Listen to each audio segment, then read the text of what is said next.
नमस्कार, स्वागत आहे तुमचं. मी अनिता माटे बोलते.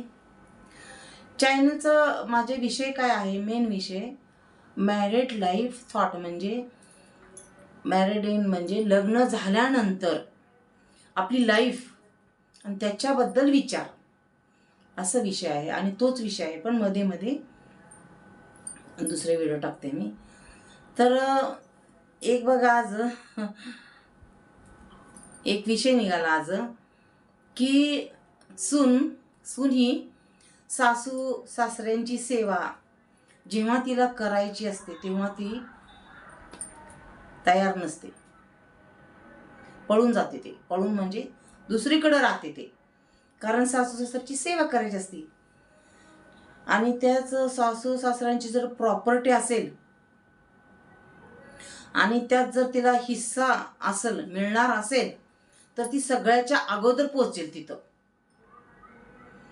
आजकालच्या सुनांना काय झालंय, सासू सासरे जवळ नको, म्हणजे ह्या लेकरांना जन्म देणार पण ह्या सासू होणार नाहीत, असा अर्थ. सासू आणि ही आई हे सगळ्यांनाच व्हावं लागतं. सासू याचा अर्थ काय, ज्यांना मुलगा आहे त्याचं लग्न झाल्यानंतर जी सून घरात येते आपण त्यांची सासू होतो, म्हणजे तिच्या नवऱ्याची आई, सासूचं नातं लागतं. तर सेवा करायला नको म्हणतात, कारण त्यांचे नियम असतात, त्यांच्या घरातले काय म्हणते त्याला, एक पद्धत असती, हे त्यांना अंगलट नको, म्हणजे नको लावून घ्यायला. मी स्वतंत्र राहणार.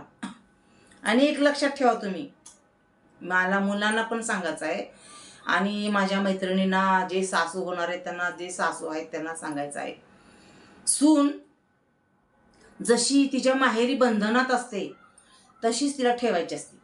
जर तुम्ही सासरे आल्यानंतर तिला जास्त सूट दिली किंवा जास्त तिला फ्रीली सोडलं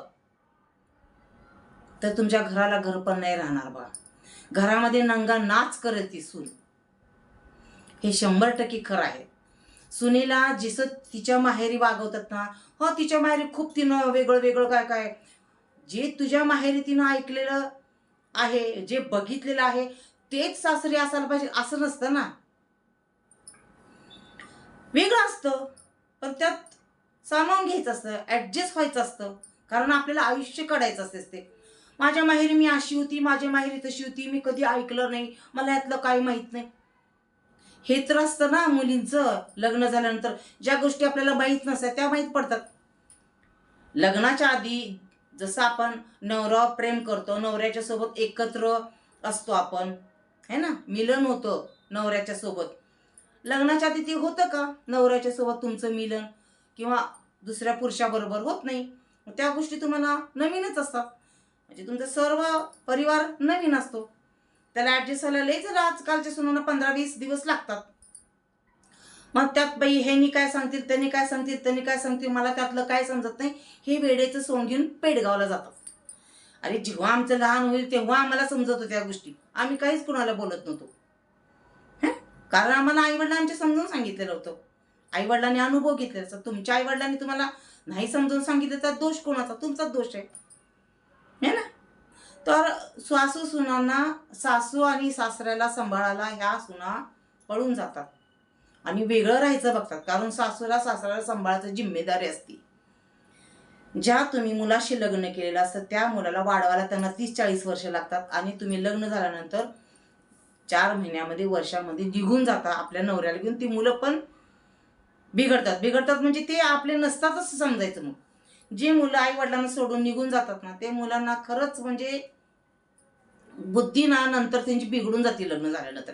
म्हणजे त्यांना असं वाटतं की बायको म्हणजे माझं विश्व सगळं आणि बायकोशिवाय माझं जग नाही, असं त्यांना वाटतं. पण पहिला तुम्ही मुलांना एवढं सांगायचं, आई वडिलांना होतो द्या, आईला काय हवं आहे काय नाही बघा, माझ्या आईच्या सोबतच मी राहणार, माझ्यासोबत आई वडील नाही, मी आईच्या वडिलाच्या सोबत राहणार, तर त्या बायकोला पण राहावं लागणार. जर तू राहणार नाही तर मग तू तुझ्या आई वडिलाच्या सोबत राहा, असं ठामपणे सांगायला पाहिजे आजकालच्या मुलांना. तसं मुलं सांगत नाहीत, मिळमिळ वागतात, घाबरतात. काय घाबरायचं आहे, जाती म्हणून जा म्हणायचं, 5-10 वर्ष राहायचं तिकडं, आपणच वेगळं होऊन जाते. अमेरिकेला बघा, नाही पटलं ना तुमची सरळ वेगवेगळे व्हा, इथं सुना घरामध्ये नंगा नाच होईपर्यंत तुम्ही वाट बघता. जेवढ्या त्या माहेरीत असतात ना बंधनामध्ये, त्यांना पण नियम लागू असते, तसं सासरी तुम्ही काय नियम लागू करत नाही. जोपर्यंत नंगानाच होत नाही, धांगडधिंगा होत नाही, भांडणं होत नाहीत, सगळ्या जगाला तमाशा होत नाही, तोपर्यंत तुम्ही शांत राहता. पहिल्यांदाच जेव्हा तुमच्या घर सून येते, नाही बाबा हे असं नाही चालत. चालत नाही 100% आमच्या घरामध्ये असं. जसं तुझ्या आई वडिलाच्या घरात तू रात्री 12 वाजता गेले चालत होतं का नाही चालत होतं, तसं तर कुणी करत नाही. म्हणा आपण समजा एक ऐकत नसतं चुना, ठीक आहे काय काम असते, ठीक आहे आपल्यासमोर असतं तर वेगळी गोष्ट आहे. पण काय काय जणांच्या घरात कसं आहे, काहीही बोलायचं, कसंही वागायचं, कसलेही कपडे घालायचे, कधी हिंडायचं, घरात स्वयंपाक करायचं नाही, बाहेर सारखं लक्ष असतं, मैत्रिणीमध्ये फिरायचं. हे अरे खरा ना, कोण म्हणते एन्जॉय करा, जीवन तर आपलं आहे. आपलं जीवन खूप माहीत नसतं आपल्याला. 50 वर्ष, 60 वर्ष, 25 वर्ष, 30 वर्ष आपलं माहीत नसते. आपण तेवढाच सुद्धा आनंदी राहण्याचा प्रयत्न करा. पण तुम्ही दुसऱ्याला दुःखी ठेवून आनंदात राहताना हे खूप चुकीचं आहे. हां, सासू सासऱ्यांना सांभाळू नको. आणि त्या सासू सासऱ्याची तर इस्टेट पाहिजे असली, प्रॉपर्टी पाहिजे असली, हो बाबा आता सासूकडे हे माझी माझी एवढी प्रॉपर्टी, ही तुला घे, तुला घे, पहिला हजर राहतील. घर घ्यायला मुलगा म्हणेल आता मला घर घ्यायचं नाही, मला पहिला बापाकडनं म्हणते 10 लाख दे, तुमच्याकडे किती आहे, एवढा आहे, मग त्यातला मला माझ्या नावचा एवढा द्या, असं म्हणतात. तर आपण काय करतो, सुनांचा लाड करतो. आणि ज्या घरामध्ये खरं मुलगी नसती तर आपण खूप लाड करतो, की आपल्याला मुलगी नाही, चला बाबा हिला सगळं शिकूया, लाड करतो. पण ती काय होतं, जास्त लाड होतं ते. हां. आणि मग मनाप्रमाणे वागायला बघायचं. इतकं मनाप्रमाणे वागायला बघतात की ते दिसतं, समाजाला दिसतं, म्हणजे ऑड दिसतं ते, दिसायला पण बेकार दिसतं ते.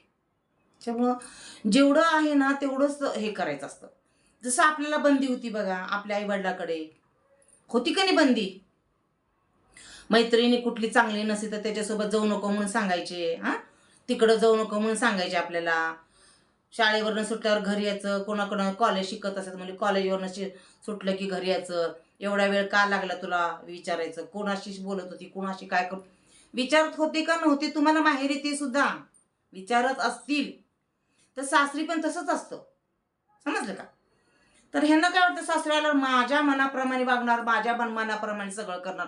ते पोरं पण बिघडतात, पूर्ण बिघडून जातात पोरं. मग नंतर मध्ये काय करायचं ते नाच कर असं समजतात सोडून देतात. कारण त्यांचं पण माइंड काम करत नसेल ना. नंतर सारखं भांडणं आणि त्यांच्यात त्यांची आई बर घालत असते, ए बाई काय झालं ना, सरळ निघून ये, राहू नको तिथं, झुकू नको. अरे मोठे मोठे अधिकारी, मोठे मोठे आपल्या देशाचे संत, काय म्हणते त्याला, नेते सगळे झुकलेत. आणि तुम्ही काय चीज आहे त्यांच्यासमोर. मग प्रत्येक ठिकाणी असं चाललेलं आहे आता. खूप मी असं बघितले उदाहरण, की ज्या घरामध्ये खरंच सासू असे, सासरे त्यांची सेवा करायला नको पण त्यांची प्रॉपर्टी पाहिजे असती, हिस्सा तर पहिल्या सगळ्यात पुढे येणार. जी सून सासू सासऱ्यांना सांभाळायला नको म्हणती निघून जाती, आणि तीच सून जर प्रॉपर्टी पाहिजे असेल तर पहिल्या येते आणि भिकाऱ्यावरनी अगोदरच मागून घेतात. असं नसतं. जसं तुम्ही सासू सासऱ्यांचा पैसा घेता ना, एक एक रुपया त्यांचं महत्व असतं ना, तशी एक एक रुपयाच्या पेक्षा जास्त किंमत, जास्त इज्जत त्यांना द्यायला पाहिजे. तुमचा चेहरा सांगतो तुमची घमंड आहे, तुमची ॲटिट्यूड किती आहे तुम्हाला. एवढं पण उडू नका. कितीही वर उंच उडला ना तुम्हाला जमिनीवर यावं लागणार आहे. कारण आकाशात तुम्हाला अन्न पाणी मिळणार नाही. खालीच अन्न पाणी मोक्ष सगळं खाली मिळणार आहे तुम्हाला.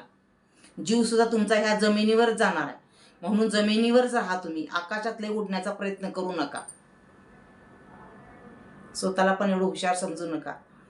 त्यांनी तुमच्यापेक्षा जास्त पावसाळे उन्हाळे वर्ष बघितलेले असतात, जास्त वर्ष बघितलेले असतात. आणि कायकांची आई तुम्हाला सांगतात ना, हे नाही असं नाही तसं नाही, ते सगळं चुकीचं असतं.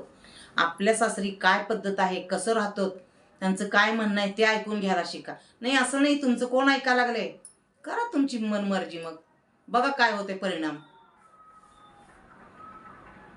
आणि कुठलेही सासू सासरे असतात ना, ते काही काय असं त्यांनी ठेवलेलंच असते गुपित, की काही गोष्टी मुलांपर्यंत सुनापर्यंत कधी सांगत नाही. कारण बघतात ते मुलं सुना कुठल्या म्हणजे कशा वागतात, काय करतात, काय नाही, त्याचे बोलतात, भांडणार, हे सगळं बघत असतात. आणि शेवटी मग कोण त्याच्यासोबत चांगला आहे ते सर्व त्या मुलाला, त्या सुनेला त्यांनी दान करत असतात. दानच म्हणायचं ना एक प्रकारचं. जे आई वडिलांकडे घेतात ते दानच झालं. प्रॉपर्टीचा हिस्सा घेणं म्हणजे दानच झालं. ते सरळ मुलांना देऊन टाकतात, कारण त्यांच्या माघारी त्यांनाच असतं मिळण्याचं.